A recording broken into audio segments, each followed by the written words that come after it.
Forgive me for those of you who have heard me say this before, but I would like to begin with the famous words of the comedian Carl Valentin.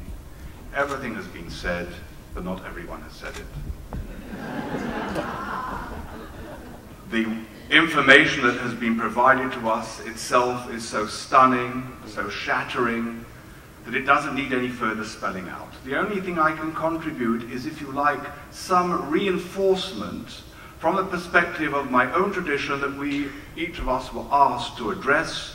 What are the teachings of our tradition that are specifically relevant to these enormous, indeed the most overwhelming of challenges of our time? And let me start with what, for those of you who have any familiarity at all with the Jewish tradition, is the Jewish credo.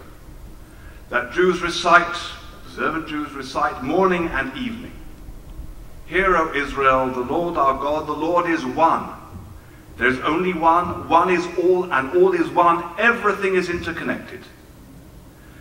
And there are, unfortunately, many within my own tradition that do not understand the full implications of that fundamental credo. And we affirm in Psalm 19, the heavens declare the glory of God, and the firmaments pronounce his craft. An affirmation of the religious heritage, if you like, the Abrahamic traditions brought to the world, paralleling traditions of wisdom and insight from the East, is that this is a creation, that this is a divine cosmos.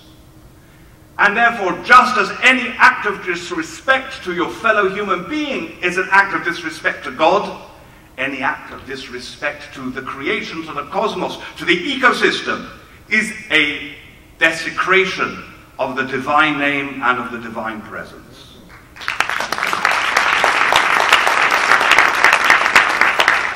The story of creation in Genesis tells how the first humans were placed on earth. The Hebrew words in Genesis chapter 2 verse 15 are le'ovda u'l'shomra, to work the land and to protect it. In other words, sustainable development. That is the charge for humanity, to be able to have an earth of which we produce and we develop in a manner that is sustainable. And one of the cardinal principles of Jewish teaching, which every Jewish child is meant to be brought up to understand as an ethical imperative, is the prohibition against waste. This is based on Deuteronomy chapter 20 verse 19, where there is a prohibition against cutting down fruit trees, even in a situation of war where you have to defend yourself. In other words, nothing can justify wanton destruction, even of the material world. And this is expanded, extended within Jewish legal tradition, within the Talmud, and therefore the corpus of traditions, to mean any kind of waste. Any kind of waste is an act of impiety. The other fundamental principle that is relevant to the subject that we are addressing is the prohibition in our tradition of causing cruelty to animals. This is a fundamental prohibition. It's not a secular idea, it is a fundamental religious teaching. Yes, it's true, within Jewish tradition there is a mandate that enables people to be able to consume living things as a concession to human needs, and this is clearly the language of concession.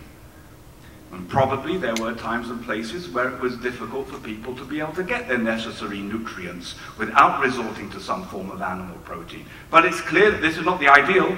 It's not the vision of the Garden of Eden, where Adam and Eve are vegans, nor of the Messianic age of Isaiah, when the lion and the lamb lie down with the wolf and the cub, and you have a situation of where there is no destruction. That ultimate vision is far more in sync with the Eastern vision of ahimsa and of non-violence as an ideal for humanity.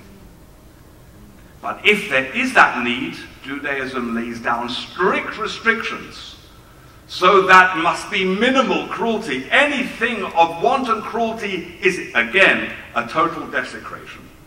That was when it was possible, maybe.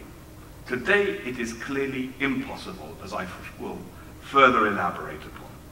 Another fundamental teaching within our tradition, biblical teaching, is the charge in Deuteronomy 4:15 and you shall take good care of yourselves. That is the fundamental teaching for health. And today there is no question that the kind of diet we pursue in the West is a totally destructive diet for ourselves and indeed for our environment.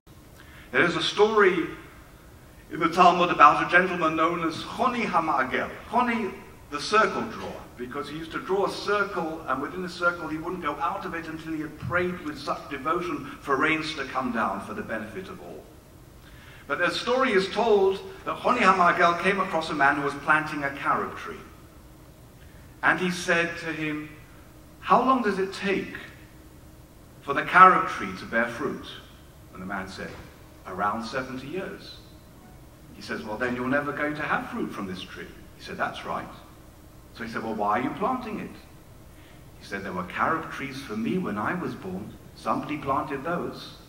I am planting carob trees for others who will come after me." That is our moral duty, to care for future generations, to sustain the planet, not just for ourselves, but for future generations. As some of you may have heard me as I presented the 5th directive at the plenary on climate change, today all other issues, in effect, are moving the deck chairs on the Titanic. There may be important movements to do on the Titanic, and there may be very important issues to attend to on the Titanic. But if we're moving towards this massive iceberg, we're moving towards distraction, no other issue compares with the very survival of that vessel, of our home, of our planet.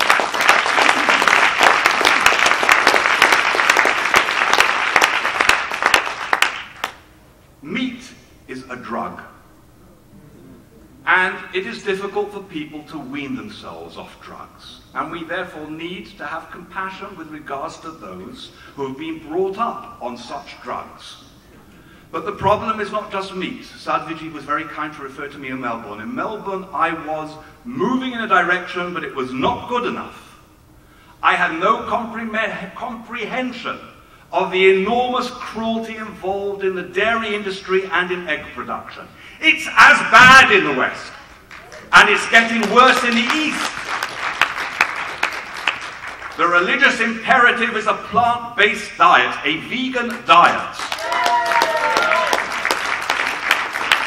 And if you are not there, don't worry and don't despair. Life is a journey. Every journey of 100 miles, as Mao Zedong said, it starts with one step. Reduce your meat consumption, reduce your dairy consumption, reduce your egg consumption. If an individual moves to a plant-based diet, they can contribute such an enormous amount to our world.